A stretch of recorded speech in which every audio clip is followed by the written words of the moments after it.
ಹೌದು ಡೈಲಿ ನೋಡ್ತೀವಿ. ಯಾರು ಇಷ್ಟ ಆಗ್ತಾರೆ? ಸಂಗೀತ ಏನಕ್ಕೆ ರೀ? ಅವರು ಏನಾದರೂ ಇದ್ರೆ ಡೈರೆಕ್ಟ್ ಆಗಿ ಹೇಳ್ಬಿಡ್ತಾರಲ್ವಾ ಹಾಂ. ಅದಕ್ಕೆ. ವಿನಯ್ ಅವ್ರ ಬಗ್ಗೆ? ವಿನಯ್ ಪರವಾಗಿಲ್ಲ, ಚೆನ್ನಾಗಿ ಆಡ್ತಾರೆ, ಟಾಪಲ್ಲಿ ಬರ್ಬೋದು. ಇವರಿಬ್ಬರು ಮೊದಲು ಜಗಳ ಆಡ್ತಾ ಇದ್ರು, ಈಗ ಕ್ಲೋಸ್ ಆಗಿಬಿಟ್ಟಿದ್ದಾರೆ. ಏನು ಚೇಂಜಸ್ ಆಗಿರ್ಬೋದು ಅಂತೀರಾ? ಚೇಂಜಸ್ ಅವ್ರು ಏನು ಗೇಮ್ ಹೆಂಗೆ ಬರುತ್ತೋ ಹಂಗೆ ಅವರು ಇದು ಮಾಡ್ತಾರೆ. ಹಾಂ. ಡ್ರೋನ್ ಪ್ರತಾಪ್ ಅವ್ರ ಬಗ್ಗೆ ಏನಂತೀರಾ? ಸ್ವಂತಗೂ ಅವರು ಬರ್ಬೋದು, ಚೆನ್ನಾಗಿ ಆಡ್ತಾರೆ. ಮೊನ್ನೆ ಸ್ವಾಮೀಜಿ ಅವ್ರು ಬಂದು ಹೇಳಿದ್ರಲ್ರಿ ತಂದೆ ತಾಯಿ ಬಿಟ್ಟಿರ್ಬೇಕಂತ. ಅದು ಸ್ವಲ್ಪ ಬೇಜಾರಾಯ್ತು ನಮಗೆಲ್ಲ. ಅವ್ರು ಹಂಗೆ ಹೇಳ್ಬಾರ್ದಾಗಿತ್ತು ಡೈರೆಕ್ಟಾಗಿ.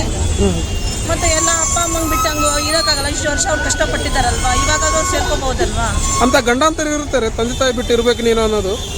ಅದೇ ಹಂಗೆ ಹೇಳ್ಬಾರ್ದಾಗಿತ್ತು ಡೈರೆಕ್ಟಾಗಿ. ಅವರು ಯಾವುದೇ ಮಕ್ಕಳಿಗೆ ಅಪ್ಪ ಅಮ್ಮ ಜೊತೆಗಿದ್ದು ಏನು ಕಷ್ಟ ಬರಲ್ಲ. ಇವ್ರಿಗೆ ಕಷ್ಟ ಬರುತ್ತೆ. ಅದಂಗೆ ಹೇಳ್ಬಾರ್ದಾಗಿತ್ತು ಅವರು. ಸುದೀಪ್ ಸರ್ ಬಿಗ್ ಬಾಸ್ ಶೋ ಹೇಗೆ ನಡೆಸ್ತಾರೆ? ಚೆನ್ನಾಗಿ ನಡೆಸ್ತಾರೆ. ಟಾಪ್ 3 ಅಲ್ಲಿ ಯಾರು ಬರ್ಬೋದು ಅಂತೀರಾ? ಟಾಪ್ 3 ಸಂಗೀತ, ಕಾರ್ತಿಕ್, ವಿನಯ್ ಮೂವರು ಇರ್ತಾರೆ. ಫೈನಲ್ ವಿನ್ ಆಗೋದು ಸಂಗೀತ. ಸಂಗೀತ. ಈ ವಾರ ಎಲಿಮಿನೇಟ್ ಯಾರಾಗುತ್ತೆ? ಇವನು ಮೈಕಲ್ ಅವರು. ಏನಕ್ಕೆ ರೀ?